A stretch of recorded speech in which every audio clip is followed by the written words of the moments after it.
بسم الله الرحمن الرحيم الحمد لله رب العالمين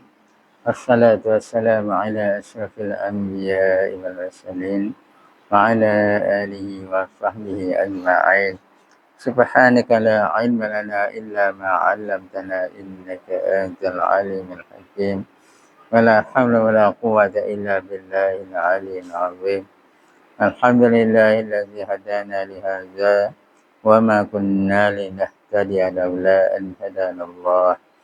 رب اشرح لنا صدرنا ويسر لنا أمرنا واحلل عقدة من لساننا يفقهوا قولنا قال المصنف رحمه الله تعالى ونفعنا بعلومه في الدارين آمين ตรงไหน Bismillahirrahmanirrahim mas'alatan kata Suhaimi rahimahullah taala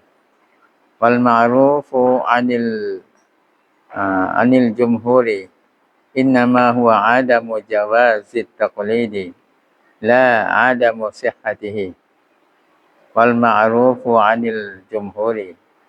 innama huwa 'adamu jawazit taqlidi la 'adamu sihhatihi นี่คือเป็นมัสละคือเป็นข้อความหนึ่ง kata Suhaimi กล่าว rahimahullah ta'ala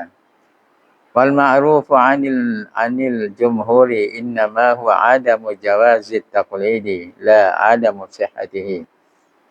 dan bermula dan tengah wal ma'rufun dan bermula yang ma'ruf daripada jumhurและที่รู้กันจากจุมฮุรอุลามะอุลามะส่วนมากนี้ sungguhnya yaitu คือว่า yaitu yang ma'ruf ที่รู้กันนั่นน่ะ katian harus taklid ไม่harus ให้ taklid ไม่อนุญาตให้ taklid dengan mana ว่า haram taklidไม่harus ให้ taklid bukan ketiadaan sahnya ไม่ใช่ว่าไม่สah taklid ไม่ใช่ไม่ใช่ว่า taklid แล้วไม่สah ใช่ไม่ได้ไม่ใช่ yani taklid pada ilmu usul คือ taklid ในวิชาอุซูลวิชาUsuluddin ni tiada harus ไม่ harusไม่อนุญาตให้ taklid tetapi jika taklid iaถ้าหากว่า taklid ia seorang ถ้าใครๆ taklid memadai imannya ใช้ได้อีหมันของมัน memadai imannya อีหมัน seorang คนที่ taklid อีหมันของมันใช้ได้แต่ว่าการที่มันเยอะในสภาพ taklid นั้นไม่ harus ไม่อนุญาต haram dan berdosa ia seorang sendiri kebabมันเยอะในสภาพ taklidคำพูดว่าง่ายมันเยอะนี่ตักลิดมันต้องใช้ความคิดของตัวเอง ไม่ใช่ตามที่เพิ่นว่าดอกคิดแล้วไม่ออกไม่ใช่ถามว่า วันหยังหมายกันหยังรู้เพื่อตัวหยัง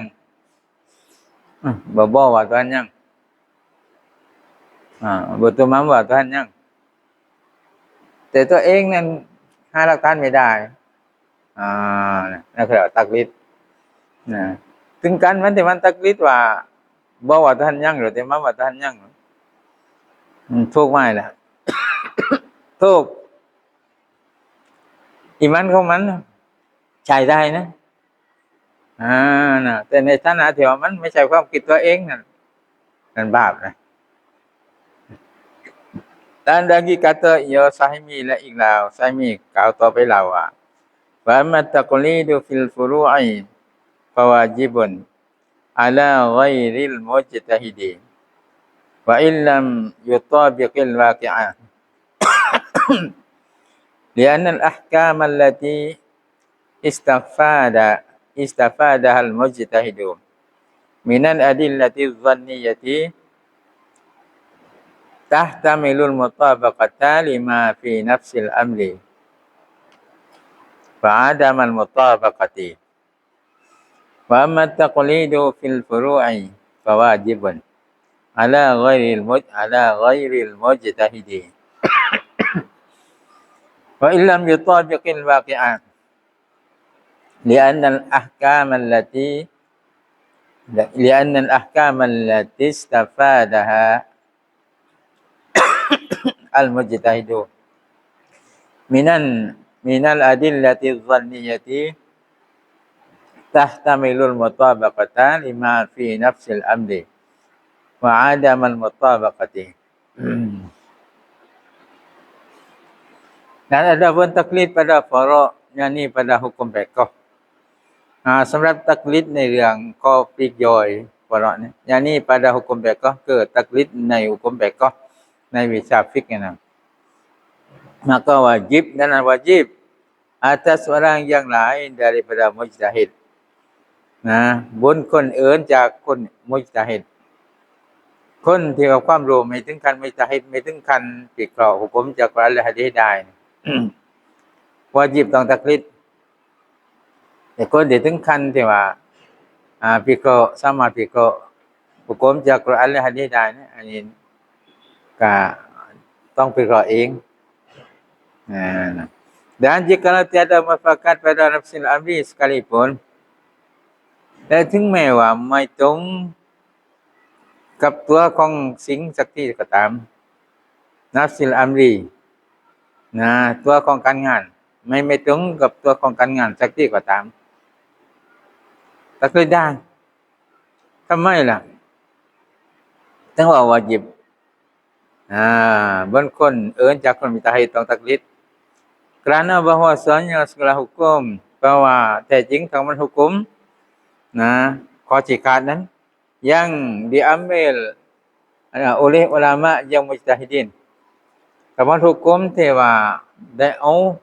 โดย ulama mujtahidin ulama ที่ว่าวิเคราะห์จากกุรอานและหะดีษนี่ daripada dalil itu จากdalil นั้น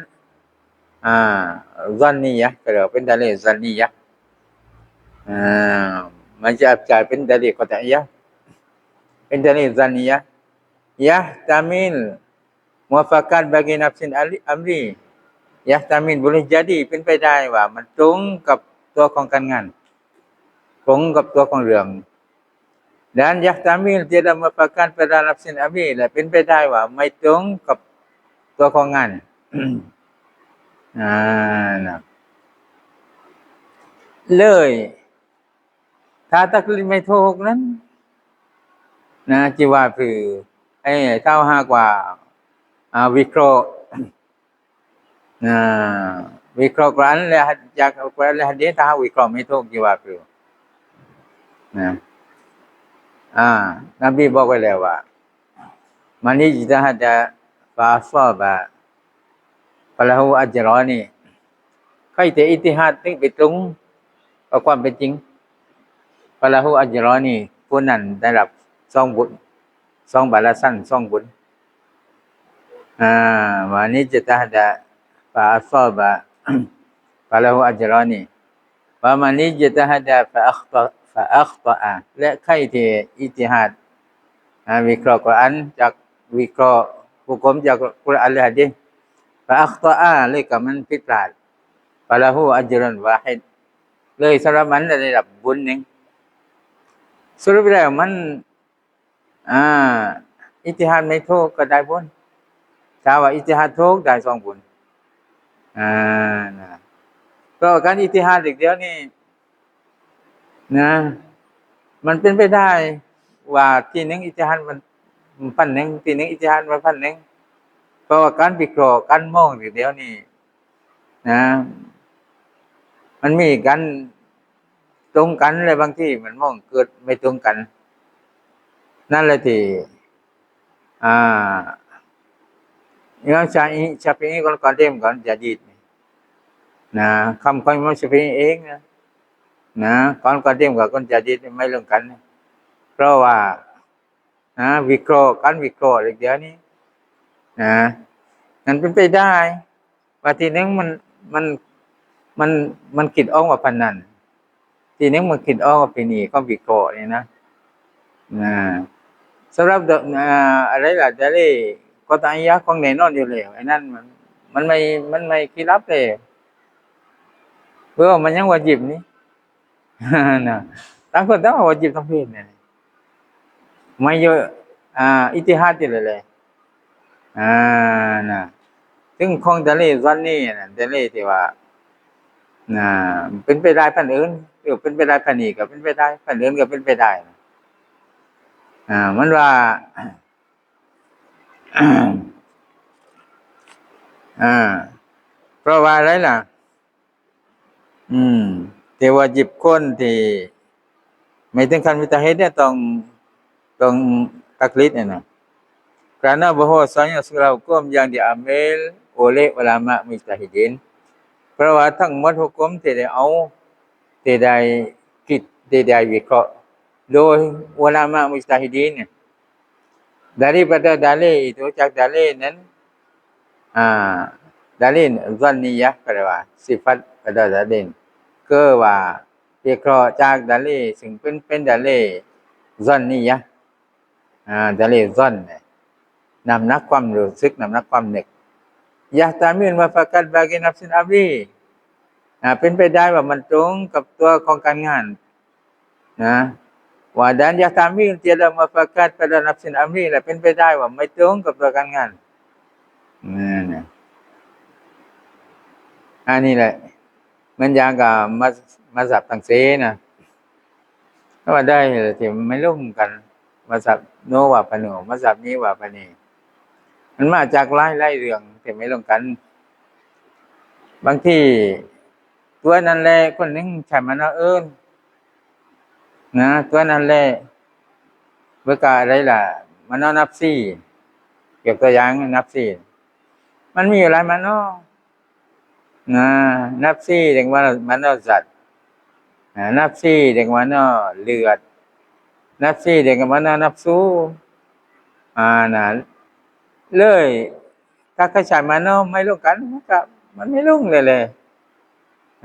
นะแต่ก็บางทีหะดีษนี้คนนี้เอานะแต่คนอื่นไม่เอานะเพราะอะไรที่ไม่เอา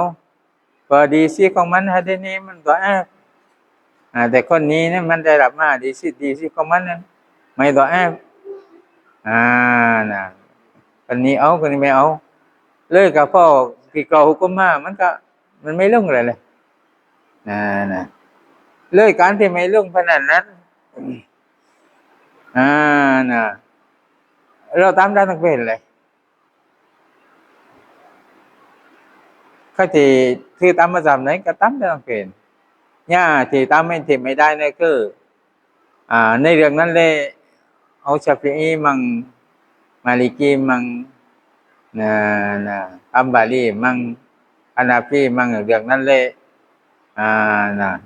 แต่รุงกุนชัยรัตน์มันไม่เหมือนกันแต่ละมัซฮับไม่เนาะ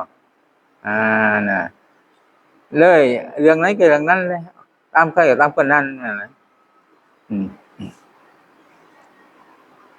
Mas'alatun kata Syekh Ahmad As-Suhaimi. Ni keเป็นmasalahหนึ่ง kata Syekh Ahmad As-Suhaimi, Syekh Ahmad As-Suhaimi dia kau diambil daripada kalam musannaf คือได้เอาจากคำของมุสนัฟคือได้ฟะฮัมนะได้อามินนะคือได้เอาความเข้าใจนะจากคำของมุสนัฟนี่สนุสีมุสนัฟตรงนี้ไม่ถึงเช็คสนุสีbarang yang dipilih oleh muhaqqiqun สิ่งที่ได้เลือกโดยอุลามะmuhaqqiqunอุลามะที่ว่าบอกมัสละห์แล้วก็มีดาลีเรียกulama muhaqqiqun bahwasanya ma'rifat Allah awal wajib นะแต่จริงการรู้จักอัลเลาะห์นั้นเป็นสิ่งแรกที่วาญิบYani yang pertama-tama fardu atas manusia itu คือเป็นสิ่งแรกที่ตกหนักบนมนุษย์ma'rifah Allah คือรู้จักอัลเลาะห์ ma'rifatullah รู้จักอัลเลาะห์ dan ma'rifah bagi segala rasulnya และรู้จักกับทั้งหมดรัสูลนั่นคือเป็นอันดับแรกรู้จักอัลเลาะห์และรู้จักกับทั้งหมดรัสูลนั่นวาญิบ บนทุกคนมุกัลลัม Kata Ibnul Qayyim dia kata dan wajib atas ibu bapa dan wajib pun pak pun mak pun pak ni. Bahawasanya ada ia แต่จริงyangและpak mak nan awal barang yang didengar anaknya itu ma'rifatullah. Nah, pakและmak เดียวนี่คือสิ่งแรกที่มันให้ลูกของมันได้ยินเดียวนี่คือma'rifatullah รู้จักอัลเลาะห์ต้องให้makและpakให้ได้ยินไอ้นั่นแหละก่อนกับลูกdan mendengarkan tauhid และให้ฟังเตาฮีดnah ให้ฟังนะการdokter Allah Taala ning dan bahwasanya diajarkan kanak-kanak ituแต่จริงจะต้องสอนลูกๆนั้น apabila berakal ia kanak-kanak menilaiลูกมีปัญญาสอนอะไรล่ะ akan barang yang wajib bagi Allah กับสิ่งที่วาญิบสำหรับอัลเลาะห์ dan barang yang mustahil atas Allah และสิ่งที่ mustahil pada Allah dan barang yang harus padanya และสิ่งที่ harus pada Allah นั้นต้องสอนบ่หมอนี่ต้องสอนสิ่งที่วาญิบสิ่ง mustahil สิ่งที่ harus นะกันเรามากินแล้วที่เราสอนลูกมันแล้วมาสิ่งที่วาญิบ mustahil harus สำหรับอัลเลาะห์วาญิบนะเราเราไม่สอนแล้วเราส่งให้ครูสอนไม่คือแล้วเราส่งให้ครูสอนแต่ว่าเราเดียวนี้ได้หรือไม่สิ่งที่วาญิบสิ่งมุสตาฮิลและสิ่งที่ฮารอมเราได้หรือไม่ถ้าเราไม่ได้นั้นเรื่องวาญิบเราสอนลูกเราส่งให้ครูสอนนั่นน่ะมันก่อนไปปล่อยแต่วาญิบบนเราก็ต้องรู้กันนี่นะถ้าเราไม่ได้ที่แสดงว่าเราอยู่ในวาญิบวาญิบต้องเรียนอยู่นั่นแหละdan diajarnya pulaและให้หมอปอสอนlah diajarnya ibu bapa wajibให้หมอให้ปอสอน bahwasanya Nabi Muhammad sallallahu alaihi wasallam itu dianakkan di Makkah ให้สอนว่าแต่จริง Nabi Muhammad sallallahu alaihi wasallam นั้นได้เกิดที่เมืองมักกะห์ dan disuruh kepada sekalian makhluk และสอนว่า Nabi Muhammad เรื่องนี้เข้าใจให้เผยแผ่ไปยังทั้งหมดมักลุกเผยแผ่ไปยังทั้งหมดมักลุกสิ่งที่อัลเลาะห์ตะอาลาสร้างมักลุกตัวนี้คือยินและมนุษย์ dan berpindah ke Madinah ให้สอนลาวว่า Nabi Muhammad นั้นยกย้ายไปที่เมืองมะดีนะห์อพยพไปเมืองมะดีนะห์ dan wafat ia ya Rasul di Madinah และ Nabi Muhammad เรื่องนี้ก็วาฟัตที่เมืองมะดีนะห์ dan namanya oleh kata Nabi Muhammad anak Abdullah ชื่อว่า Muhammad ลูกของ Abdullah anak Abdul Muttalib Abdullah นั้นลูกของ Abdul Muttalib Abdul Muttalib anak Hashim Abdul Muttalib ลูกของ Hashim นั่นตักซ้อนให้แม่นเนาะHashim ลูกของใครลูกมานับAbdul Manaf ลูกของQusay ลูกของกิลาบหรือว่าลูกของ Hakim มันยังบอกว่านี่บัดjanjiนี่เนาะkata setengah ulama kau bermula awal yang wajib atas mukallaf itu nazar mana regel yang wajib pun kan mukallaf ke nazar ada nazar yakni fikir dan tilih fikirและก็พิจารณา pada segala makhluk ini ในทั้งหมด makhluk นี้ในเอาไว้สิ่งที่วาญิบแต่เริ่มสิ่งที่วาญิบเป็นคนมุกัลลัฟจะต้องพิจารณาก่อนให้พิจารณาให้คิดhingga dikenal akan Tuhan จนกระทั่งได้รู้จักกับ Tuhan kemudian maka ia mukallaf tasdiqan หลังจากนั้นก็ยอมรับว่าจริงmaka dihimpunkan antara dua kaul ituเลยได้ร่วมในระหว่างสองคำพูดนะคำพูดหนึ่งว่าสิ่งแรกที่วาญิบคือรู้จักกับ Tuhan รู้จักกับ Allah รู้จักกับ Rasul คำพูดหนึ่งของอุลามะว่าสิ่งแรกที่วาญิบคือนัซรต้องพิจารณาต้องพิจารณาให้มีความคิดนะเลยร่วมในระหว่างสองคำพูดนั้นHimpun dengan kita kata โดยที่ว่าเรากล่าวว่า awal yang wajib daripada yang maksudkan itu makrifah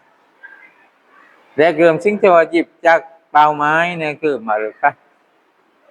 ต้องรู้จักกับTuhanนั่นแหละแรงถึงเป้าหมาย Dan awal yang wajib daripada wasail ituและragam สิ่งที่วาญิบจากบันไดที่ไปที่รู้จักTuhan itu nazarนั่นคือ nazar Ada mana wasail yakni jalan yang menyampaikan kepada yang dikehendaki หนทางที่จะทำให้ถึงไปในสิ่งที่เราต้องการนะ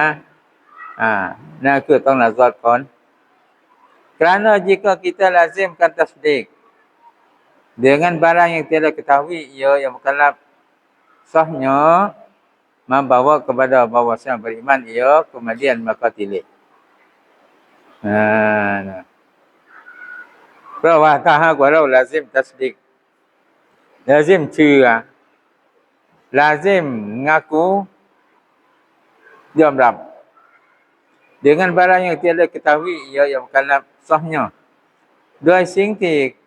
คนมุคัลลัฟไม่ได้รู้ที่ว่าซอฮ์บารางเราไปngakuเราไปยอมรับว่าจริงด้วยสิ่งที่ว่าเราไม่รู้ว่าสิ่งนั้นน่ะซอฮ์ไม่ได้รู้ว่าซอฮ์หรือไม่ซอฮ์membawa kepada bahwasanya beriman ia mukallaf จากนั้นให้ว่าแต่จริงคนมุคัลลัฟนั้นได้อีหมัน kemudian maka tilik หลังจากนั้นมากติลิทีหลังอีหมันก่อนอีหมันโดยที่ไม่รู้อะไรหลังจากนั้นเราต้องมาพินิจพิจารณามาคิด maka jika nyata benarnya ถ้าหากว่าชัดเจนว่ามาถูกต้องการยอมรับอันนี้ถูกต้อง berikan atas imannya มันก็คงยืนบนอีหมันไม่ใช่อีหมัน atau nyata tersalah หรือว่าชัดเจนว่ามันผิด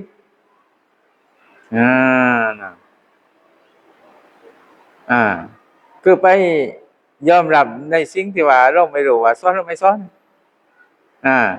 ถ้าว่าชัดเจนว่าผิดมาก็กุฟรอีกก็เลยเป็นกุฟรไปยอมรับถ้าว่าเป็นของกับสิ่งที่ผิดก็เป็นกุฟรเลยนั่นแหละจะให้ติลิก่อน atau membawa kepada persamaan Nabi dan yang bukan Nabi หรือว่าชักนำให้เป็นว่าเสมือนกันระหว่างนบีกับคนที่ไม่เป็นนบีเราไม่ติลิก่อน kerana tiada tandanya dan dibenarkan juga เพราะไม่มีเครื่องหมายแต่จริงยอมรับเท่านั้นยอมรับโดยที่ว่าไม่ได้มีเครื่องหมายอะไรอันนั้นที่ว่าต้องnazar soal มีคำถามว่า jika kita kata wajib nazar dulu daripada beriman ถ้าหากว่าเรากล่าวว่าวาญิบต้องfikir tilikก่อนแต่อีหมัน maka apabila kita seru akan seorang kafir kepada beriman ดังนั้นเมื่อนึกว่าได้เราเรียกร้องคนกาเฟรคนหนึ่งให้มาอีหมัน maka kata ia seorang kafir ในกล่าวว่าengkau aku tilik จนกระทั่งฉันคิดก่อนเลยฉันพิจารณาก่อนฉันที่ข่าวกันเดียวก็เลยฉันtilikก่อน maka bahwasanya aku pada hari ini dalam tangguh nazar maka bahwasanya aku dengan tajingฉันนี่ก็เป็นว่า pada hari ini ในวันนี้นี่ dalam tangguh nazar อยู่ในเวลา nazar อยู่ในเวลา nazar dan di bawah taraddud และอยู่ฝ่ายใต้การลังเลไม่แน่นอนไว้เอาไหนdan di bawah taraddud nazar apa engkau kata ฉันอยู่ในการลังเลอยู่ใน nazar ในการติลิ apa engkau kata pun jawab เราเรียกร้องให้คนกาเฟรมุคัลอิสลามมันบอกว่าเดี๋ยวก็แล้วมันfikir tilikก่อนพิจารณาก่อนแล้วก็ย้อนอยู่ในความตรัดดุดnazar ของมันนั้นอยู่ในตรัดดุดคือลังเล engkau kata apa engkau kata pun jawab คนกาเฟว่าพนันคุณjawab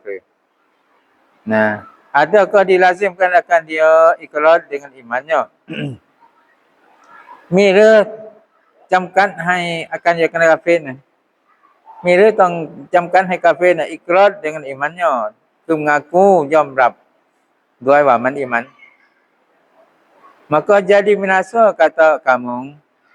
เลยกับมันเป็นความเสียหายเลยคำพูดของคุณ bahwa nazar itu dulu daripada iman wa nazar diaก่อนจาก iman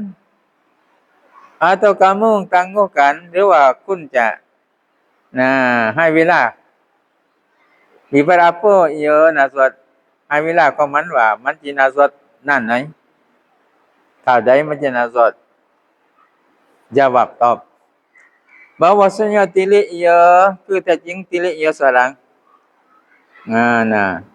คนที่ว่าจักชวนเพื่อนให้มาอิมันนั้นให้มันtilik jika ada seorang itu seorang kafir banyak bercampur dengan orang muslimin ถ้าหากว่าคนกาเฟรที่เราจักชวนให้มาอิมันให้มาเข้าอิสลามนั้นมากในการปะปนกับคนมุสลิมินอยู่เล่นกับคนมุสลิมินอยู่กับภาสมาคมกับคนมุสลิมิน kita suruh akan dia เราก็ใช้คนนั้น mengucap 2 kalimat syahadah ใช้ให้กล่าว2 kalimat syahadah ไม่ต้องให้เวลามันpikir tilik kerana ghalib padanya itu perwasan mak padanya pada orang yang banyak bercampur dengan orang muslimin perwasan mak ในคนที่ปนกับคนมุสลิมินนั้น ada nazar dulu มันยัง nazar อยู่ก่อนแล้ว daripada baliknya จากbalik ของมันกับการครบอายุของมันก็เคยมี nazar อยู่แล้วคนมุสลิมินนี่ใดที่มันยังพันผือนั้นมันใดที่ต้องบวชนี่มัน nazar มันเคยคิดเคยนั้นมาแล้วมั้ยเนาะคนมุสลิมินนับถือพระเจ้าองค์เดียวมันก็เคยคิดมาแล้วมันน่าจะดีอะไรก็ไป dan tiada harus disuruh nazar dulu และไม่harus ให้เราจ่าย nazar ก่อนคนที่เข้าอิสลามมานี่เนี่ยมึง nazar ซะก่อนแล้วคิดอะไรดีก่อนต้องเข้าไม่ได้ปานนั้น tetapi jadi kafir orang yang tidak mengajar 2 kalimat syahadah แต่ว่าเป็นกาเฟรคนที่ไม่ยอมสอน2 kalimat syahadah apabila datang orang kafir mana-manaคน kafir มา minta ajar akan dia ขอให้สอนมันให้สอน2 kalimat syahadah นะคน kafir ช่วยสอนคำกล่าวในการเข้าอิสลามถึงเราไม่สอนให้คนไม่สอนให้เป็นกาเฟรเขาเรียกว่าไรดอกับกาเฟรไรดอพอใจให้เพื่อนเป็นกาเฟรมันกาเฟรกันatau ditangguhkannya หรือว่ามันtangguh dia boleh nah ditangguh kafir seperti katanya เช่นมันกล่าวว่าคนที่ว่าเขามาขอร้องนั้นนะให้สอนngucap haiนะมันกล่าวว่าเพื่อล่ะ nanti sesaat ถ้าสักเวลานี่หรือว่าถ้าสักชั่วโมงatau pergi basuh tubuh kamu หรือว่าคุณไปล้างตัวคุณก่อนเลย dulu คุณไปล้างตัวคุณก่อนเลยนะตอนที่มากล่าว atau basuh kaki mu dulu หรือว่าคุณไปล้างตีนก่อนเลยนะแล้วไม่ได้นะบางคนกาเฟรมากขอร้องให้เราสอนให้มันจะเข้าอิสลามนะก็จะต้องสอนทันทีถึงนี้คนมากๆบางที่ไม่ยอมสอนพาไปให้ตัวมัมสอนคนกาเฟรที่มาเข้าอิสลามถึงมันไม่สอนพอไม่สอนถึงพาไปให้เปิดกระสอนไม่ได้นะขนาดว่าเขามาที่เข้าอิสลามถึงเรากระจายมันกินให้ดีก่อนเลยไม่ได้เป็นกาเฟรเลยนั้นเราว่าพนันนะเพราะอะไรล่ะเพราะเราพอใจให้มันโยนให้กาเฟรมันนั้นที่มาเข้าอิสลามแล้วนะแต่เราไม่ซ่อนให้ถ้าเราพอใจให้มันโยนในสภาพนั้นเลยพอใจกาเฟรนะ ผู้ผมว่าเป็นกาเฟรเนาะอันนี้จำไว้ดีนะนี่ลางคนนั้นเพิ่นมาขอให้สอนให้นะมันกว่าสิสอนไม่ถูกโยคือที่กว่าสิสอนไม่ถูกนี่กล่าวสอนกลมาชาดานให้เรามายังทีแรกอ่ะอ่านทุกที่มายังที่นั่นกว่าสิสอนไม่ถูกสอนได้ก่อนถึงค่อยแต่งลาวค่อยว่ากันญาติโยมให้เพื่อนก็เดี๋ยวก็แล้วไปครั้งตัวดูว่ามันงูฉับตะกี้กูไม่ฉับเอาไม่ละกันนี้ไม่ได้นะmaka jika tiada baca dengan orang itu kejadian ianya pocok bukan แต่ถ้าหากว่าคนที่มาเข้าอิสลามแบบเดียวนี้มันไม่ปนกับคนมุสลิmin tiada baca dengan orang itu ke orang muslimin ถ้าหากว่ากาเฟรแบบเดียวนี้ที่มาเข้าอิสลามมันไม่โยปนไม่เคยปนกับคนมุสลิmin kejadiannya การเป็นของมันนั้น pocok bukan โยยอดเขาdemikian juga channel makan แต่เมื่อมันจิกว่าเข้าอิสลามdiajarkan dua kalimat syahadah itu ต้องสอน2 kalimat syahadah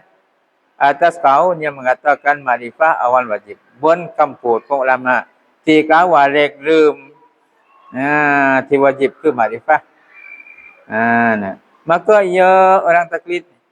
kemudian ia maka ia orang tidak taklid เลยคนที่เพิ่งมาเข้าอิสลามไปตักลีดไปก่อนkemudian ia tilik หลังจากนั้นค่อยมาtilik นะค่อยมาเช็คค่อยมาคิด supaya kuat imannya เพื่อว่าจะให้iman ของมันแข็งแรง kerana bahwasanya adalah Nabi sallallahu alaihi wasallam เพราะว่าแท้จริงyang dari Nabi sallallahu alaihi wasallam dipadakan dengan ikrar 2 kalimat syahadah Nabi ว่าใช้ได้ด้วยการngaku 2 kalimat syahadah ด้วยการยอมรับ2 kalimat syahadah nah dan atas kaum yang mengatakan nazar itu awal wajib และบนคำพูดที่กล่าวว่าการปิกิติเลขเดียวนี้เป็นสิ่งแรกที่วาจิบบุคคลมุกัลลัฟนั้น maka disebutkan baginya dalil เลยจะต้องทวงให้กับคนนั้นทวงdalil 2 kalimat syahadah บอก dalil serta mengucap 2 kalimat syahadah พร้อมด้วยกล่าว2 kalimat syahadah Engok ia faham dia kata waman anda เข้าใจ kerana tiap-tiap orang yang disuruh akan dia oleh Mustafa kepada iman เพราะว่าทุกๆคนที่ได้เรียกร้องการเดียวกันtiap-tiap orang ทุกๆคนที่ว่าถูกเรียกร้อง oleh Mustafa โดยนบีของเรานะ kepada iman เรียกร้องให้มาiman maka berkata ia baginya nah เลยคนที่ว่าถูกเรียกร้องนั้นได้กล่าว baginya bagi Mustafa bagi Nabi เรานะคนที่ถูกเรียกร้องได้กล่าวกับนบีเราว่า lentangkan olehmu atasku tanah kebenaranmu คุณจงเสนอมาให้ฉันนะถึงเครื่องหมายว่าคุณพูดจริงคุณจงเสนอมาให้ฉันนะถึงเครื่องหมายที่ว่าคุณพูดจริงbagi didatang mukjizat เพื่อการนำมาmukjizat เพื่อการนำmukjizat มา maka nyata sebenarnya เลยชัดเจนว่าเป็นความจริงนบีเพราะว่าพวกนั้นนะอยากหาความจริงจากนบีแสดงmukjizat ออกมาเลยก็ชัดเจนว่ามันถูกต้องเป็นเหมือนอย่างนบีว่า maka percaya ia เลยคนที่ถูกเรียกกันเชื่อที่นั่น maka Islam เลยกับมันเข้าอิสลาม atau tinggal ia atas inat เรียกว่ามันละอยู่บนความอินาตอยู่ความเรียกว่าแข็งคอนะ maka binasa ia เลยกับคนนั้นก็เสียหาย kita bunuh akan dia หรอกฆ่ามันได้nah Fayatun kata Syekh Al-Laqani pada matan Jawharatul Tauhid rahimahullah taala wajazim bi anna awalan mimma yajib ma'rifatan wa fi khalqun muntasib wallahu a'lam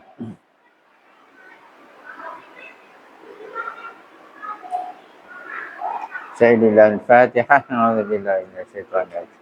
Bismillahirrahmanirrahim Alhamdulillahirabbil alamin arrahmanirrahim Iyyaka na'budu wa nasta'in ihdinas siratal mustaqim صراط الذين أنعمت عليهم غير المغضوب عليهم ولا الضالين بسم الله الرحمن الرحيم الحمد لله والصلاة والسلام على أشرف الأنبياء والمرسلين اللهم إنا نعوذ بك من علم لا ينفع وقلب لا يخشع وعمل لا ينفع ودعاء لا يسمع اللهم زدنا علما وفهما اللهم اجعلنا من العلماء العاملين وحسن صلى الله على سيدنا محمد وعلى آله وصحبه وسلم سبحان ربك رب العزة عما يصفون وسلام على المرسلين الحمد لله